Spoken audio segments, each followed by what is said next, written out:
Hi, this is Lisa Ann from Whole Child Learning and Wellness, and as promised, we're going to start step by step looking at ways how we can transform our child one step at a time.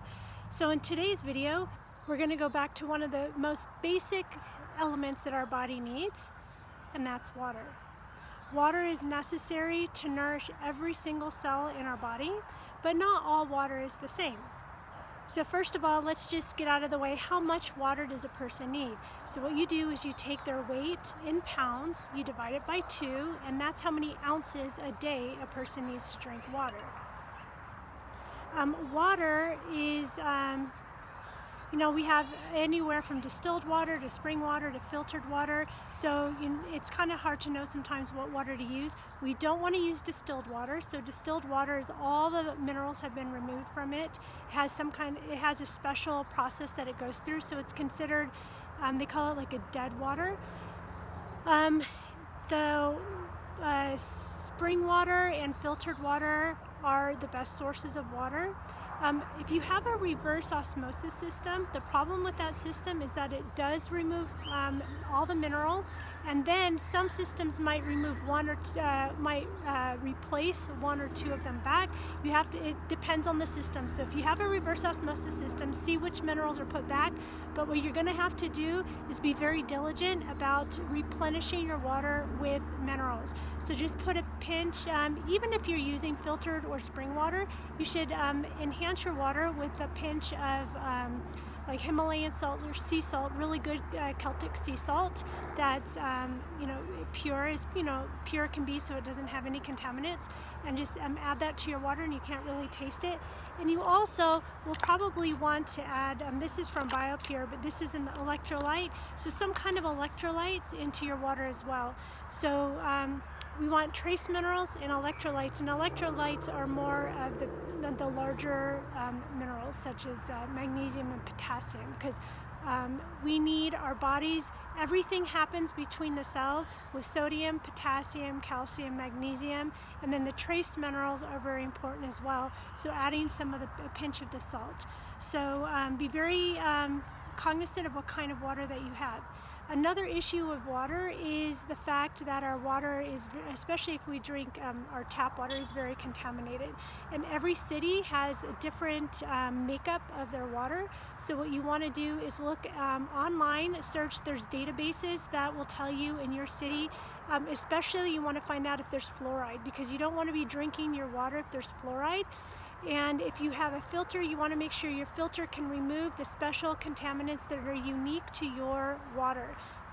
So if you have fluoride in your water, a Brita filter or a regular standard filter isn't going to pull it out. So you're going to need a special filter, such as a Berkey filter. Berkey filters have special filters you can buy, I think, that can remove fluoride.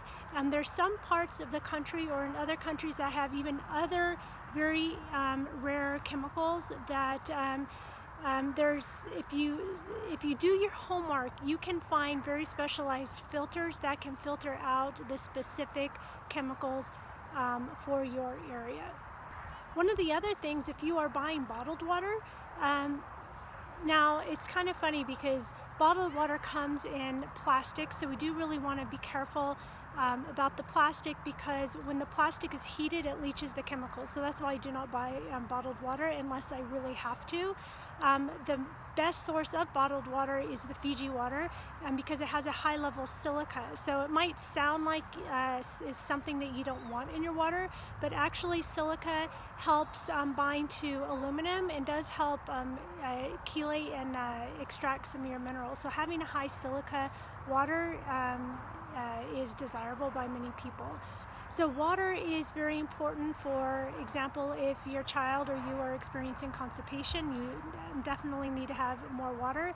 If you are going to be taking binders, which we'll talk about later, or sometimes some things that we eat require, or some of the supplements require to have extra water so it can be flushing through. But water is very important to flush our kidneys, to go through, our kidneys, our liver, our skin, our lymph system, to really help mobilize those toxins, because eventually we're going to start looking at detoxification, and we don't want those toxins to remain stagnant in our body. Otherwise it can cause more problems than good. So if you're wondering some ways to get water into your child, especially if they don't want to drink water, you might have to phase it in depending on what it is that you're drinking already.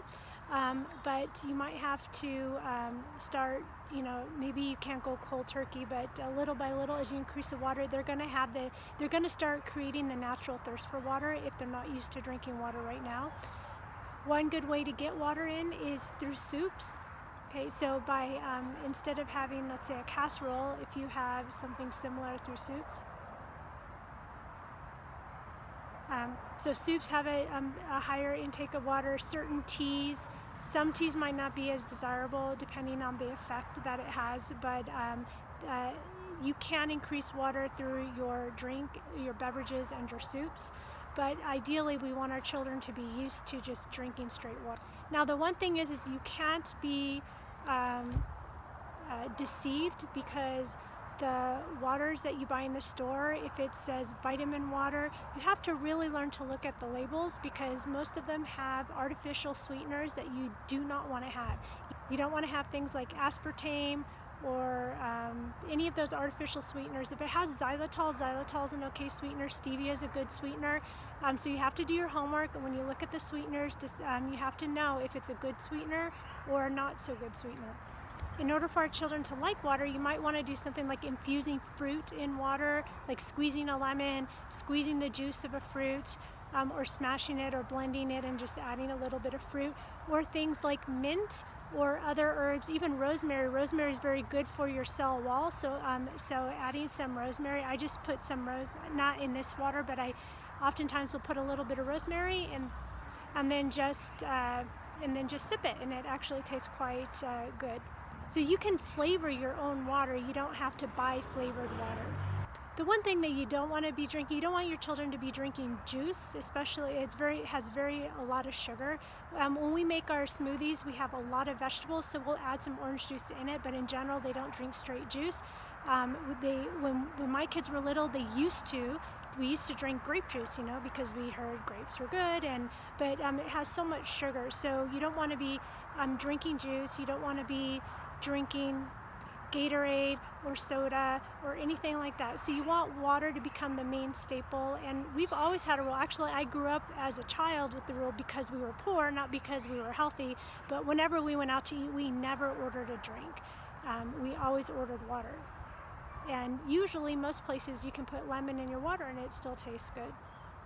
Another thing you can put in water that is very healthy for you is unsweetened cranberry juice. So if you just take cranberries right now as fall, you buy a bag of cranberries at the store, boil them, drain the water. The water is the juice. You can mash with an immersion blender the extra cranberries, put it in a jar, put it in the refrigerator, and then drink.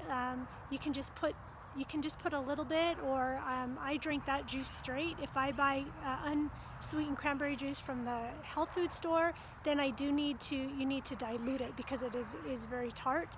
And then what I do is from the refrigerator, I just take a spoonful of the mashed cranberries, I'll add it to some water, and then I'll be drinking that. And the good thing about lemon or unsweetened cranberry water is that it helps stimulate bile flow.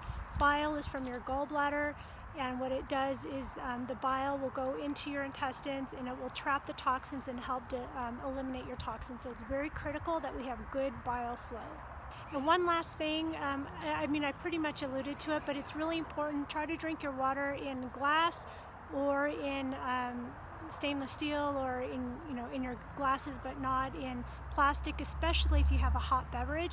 And the one one piece of advice is, if you go let's say you go somewhere to Starbucks or someplace where you buy a hot coffee, that plastic lid, the heat will leach the chemicals into your coffee, so don't drink it out of the plastic lid. Take the lid off and drink it. I know that's not a water thing, but that is a drink thing, and since you're a parent and a lot of you will be going out and buying coffee or some other hot drink, that was one tip of advice. So I hope this video was helpful for you to understand some of the issues around water, and not all water is the same. You can do a little bit extra homework, but it's really important. It's one of the most foundational things that we can do with our children, which is why this is video number 1. We need to get them to start drinking more water. because most of us are dehydrated. Most of the children are dehydrated, their brains are dehydrated, and their cells are dehydrated, and it cannot work. No matter what we do, we don't want to be pumping supplements into their body if they can't, if they don't have the water and their cells are not working.